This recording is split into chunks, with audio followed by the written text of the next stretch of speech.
এই মানুষগুলো না আসলেই অনেক বেশি বোকা, যারা অন্যের সোশ্যাল লাইফ দেখে মন খারাপ করে বসে থাকে। সবকিছু কত সুন্দর, কতটা হ্যাপি আছে, কতটা সাজানো গোছানো, এগুলো দেখে নিজের লাইফের সঙ্গে কোনো মিল না পেয়ে মন খারাপ করে বসে থাকে। আসলেই কি জীবনটা এতটা বেশি সুন্দর, এতটা সাজানো গোছানো?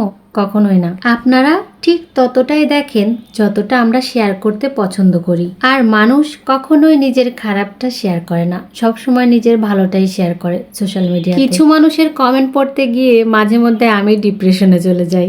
এরা এরকম কমেন্ট কতটা কষ্ট নিয়ে লেখে। আসলে কারো জীবনে এত সুন্দর সাজানো গোছানো নয়, এটাকে সাজিয়ে গুছিয়ে রাখতে হয়, সেটার জন্য অনেক বেশি পরিশ্রম করতে হয়। আপনারা যে 3 মিনিটের একটা ভিডিও দেখেন, এর পিছনে আমাদের অনেক বড় একটা গল্প থাকে, অনেক বেশি পরিশ্রম থাকে। যেটা অগোছালো সেটা আমরা কখনোই শেয়ার করি না, আর যেটা গোছালো সেটাই আপনারা দেখেন। যাই হোক, প্রথমে অনেক কথাই বলে ফেললাম। আসলে কয়েকদিন ধরে আমার পেজে কয়েকটা কমেন্ট আসতেছে যে এরকম আপনাদের জীবনটা কত সুন্দর, সাজানো গোছানো। তো এই কমেন্টগুলো দেখে ভাবলাম একটু রিপ্লাই দেই। যাই হোক, আজকে তো আমার হাজব্যান্ডের বার্থডে ছিল আর সব কিছু অ্যারেঞ্জ করেছিলাম। একটা রিলস আপলোড করার পরে অনেকেই কমেন্ট করেছিল, আপু তোমার পুরো ভিডিওটা দেখতে চাই। তো আমি পুরো ভিডিওটাই কিন্তু এখন শেয়ার করছি। তখন প্রায় 5টা বাজে, আর আমি অলরেডি কেকের জন্য অর্ডার দিয়ে দিয়েছিলাম।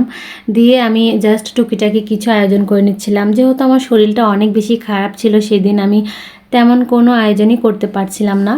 তারপরেও আমি সাধারণ যে ইগুলো আছে সেগুলোই করছিলাম।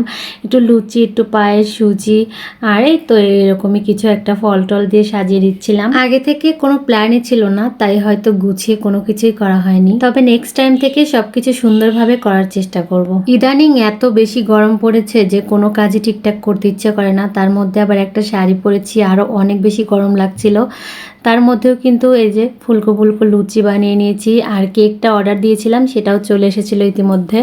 তো সব কিছু মিলে কেকটা ফ্রিজে রেখে আসলাম, আর এই সুজির কাটিংটা করে নিচ্ছিলাম, আর টুকটাক করে সব গুছিয়ে নিচ্ছিলাম। যেহেতু এখন অনেকটাই রাত হয়ে গেছে আর তারা আসার সময়ও হয়ে গিয়েছে, তাড়াহুড়ো করে সব কিছু অ্যারেঞ্জ করে নিচ্ছিলাম। আর এইগুলো করতে আমার অনেকটা বেশি সময় লেগেছে, কারণ একটু পরপরই কারেন্ট চলে যাচ্ছিল। আর কারেন্ট এত বেশি ডিস্টার্ব করছে যে আমি কোনো কাজই সঠিকভাবে করতে পারছিলাম না। এমনিতেই অনেক বেশি গরম, আর গরমে অবস্থা এমনিতেই খারাপ, তার উপর আবার কারেন্টের এই জ্বালা, সব কিছু মিলে সব কিছু অতিষ্ঠ লাগছিল। আর এই পাশে আমার মেয়ে অপেক্ষা করছিল তার বাবা কখন আসবে, সে সারপ্রাইজ দেবে, হ্যাপি বার্থডে বলবে। এই তো সে উইশ করে দিল, আর বাবাও চলে আসলো। সারপ্রাইজ দিয়ে আমরা কেকটা কেটে নিলাম।